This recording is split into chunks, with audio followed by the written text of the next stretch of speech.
Selamat datang di podcast Parlian 3 Medan. Oke teman-teman, kali ini kita kedatangan narasumber kita yaitu alumni Parlian 3 Medan. Selamat datang Bang Dharma. Gimana kabarnya Bang? Baik, mantap ya. Kita terakhir jumpa itu kemarin waktu saya PKL ya Bang, ya kemarin PKL itu. Iya benar itu. Bulan yang lalu ya Bang. Iya. Ngomong-ngomong, Abang tamatan tahun berapa dari Parlian 3 Medan ini? Kalau tamatan sih pastinya 2019. Udah lama ya Bang, aku belum bersekolah juga di sini. Iya, belum 3 tahun ya. 3 tahun. Selama di Parlian 3 ini pernah nggak bosan khususnya belajar produktif? Karena menurut situasi anak otomotif itu maksudnya masuk sekolah langsung belajar mesin itu. Kalau untuk si rasa bosannya sih, kalau di bidang produktifnya sih, pembelajaran produktif sih nggak pernah bosan, karena dari kecil saya juga udah belajar itu, misalnya cara-cara misalnya buka otak-atik gitu saya udah belajar. Yang paling sih yang membuat bosan itu paling di pembelajaran yang lain seperti bahasa Indonesia, PKN, fisika, matematika. Pokoknya sih yang di selain dari bidang produktif sih, kalau untuk tekniknya sih saya nggak pernah bosan. Tergantung diri kita sendiri ya Bang, di mana kita menyukai pelajaran tersebut. Ya benar. Tapi dia Abang menyukai produktif gitu ya? Iya. Saya masuk sekolah sih sampai tamat nggak pernah bosan kalau di misalnya di bagian produktif, apalagi sudah praktek.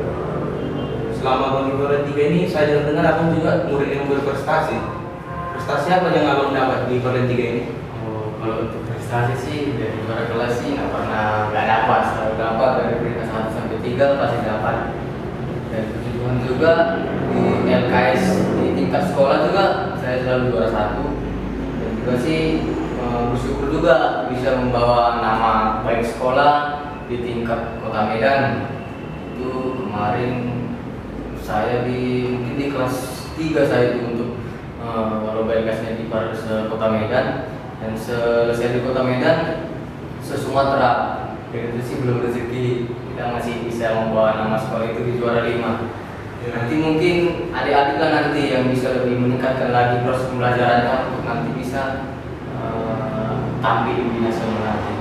Ya cukup memotivasi sih Bang. Sudah hingga kita sampai di Sumatera Utara, walaupun nggak juara, hingga kita bisa menggunakan nama sekolah itu di tingkat Sumatera. Iya, nanti mungkin adik-adik lah harus belajar lagi, lebih giat lagi.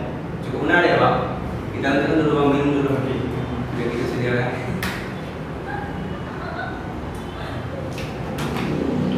Oke Bang.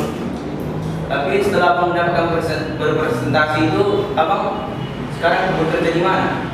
Untuk pekerjaan sih, gituan aku bekerja di Autores yang brandnya sih berternama di Sumatera sih, nggak diragukan lagi lah.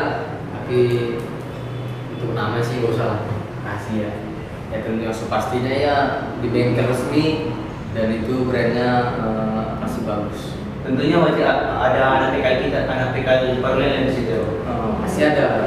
Gimana Bang konsep mereka belajar di situ mengenai otomotif di dalam bengkel tersebut? Cara mereka belajar mengenali bengkel di situ Bang. Anak. Oh, kalau untuk anak PKL di sana sih selama saya bekerja sih nggak ada kendala. Malahan mereka itu bisa bersaing dalam disiplin, kerapian, dan juga sih dalam hal menggali informasi. Dalam misalnya PKL itu kan kita di situ dituntut untuk belajar apa saja di mana apa saja itu dunia produksi. Jadi untuk SMK Parlian 3 sih saya angkat tangan jempol sih untuk anak PKL yang bagus-bagus. Oh, berarti mereka juga mampu bersaing. Mampu bersaing. Untuk sekolah lain juga mampu. Malahan sih di atas sekolah lain. Karena saya percaya dulu waktu zaman saya juga, sebelum saya PKL itu pasti itu dipilih tuh, diseleksi, diujiankan dulu, baru nanti yang terbaik nanti pasti ditaruh di bangku resmi. Gini ya Bang, seandainya aku agak pertanyaan yang sensitif ya. Seandainya ada loker itu Bang di tempat kerja Bang, mau nggak Abang menginformasi itu ke sekolah kita, informasi loker tersebut? Ya, kalau untuk informasi lowongan sih pasti saya akan beritahu. Tapi kalau misalnya sudah saya beritahu kepada adik-adik, ya kita saling menjaga. Misalnya nanti sudah bekerja di situ, saling menjaga sikap itu harus dijaga. Kalian jaga nama baik sekolah dan juga nama baik saya. Saling berprestasi lah di dunia produksi. Jadi kita harus sedia lah ya bang dipanggil gitu. Kalau kita abang ada mengundang Ya harus siap dong. Iya. Kalau misalnya ada lawan yang greget, siapkan semuanya segala macam. Dan itu juga yang penting itu jangan berhenti terus belajar gitu. Dan nanti ada lowongan nanti langsung siap pakai gitu. Baik, kita di materi ini ya bang. Hmm.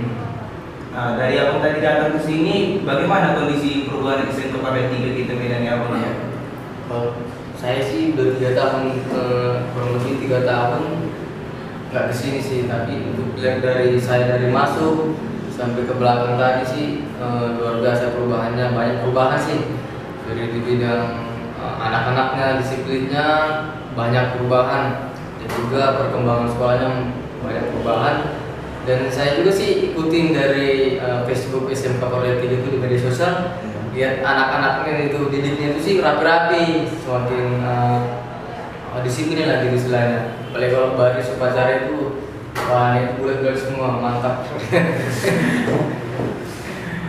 Cukup disiplin ya? Iya, disiplinnya mantap. Jadi gimana bang, saran abang supaya sekolah kita ini lah untuk lebih maju lagi, supaya lebih baik dari yang sekarang? Ya kalau untuk kemajuan sekolah sih nggak terlepas misalnya dari guru-guru kita dan juga dari murid-muridnya pasti. Yang pastinya itu dari pihak sekolah harus lebih meningkatkan lagi tuh kerjasamanya di dunia industri.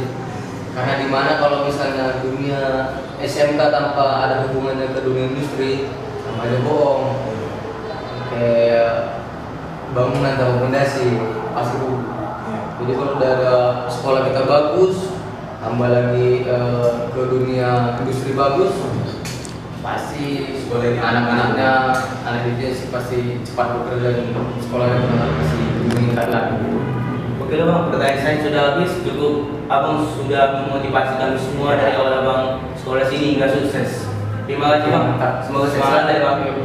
Oke teman-teman, demikianlah podcast yang kita lakukan hari ini. Saya ucapkan terima kasih.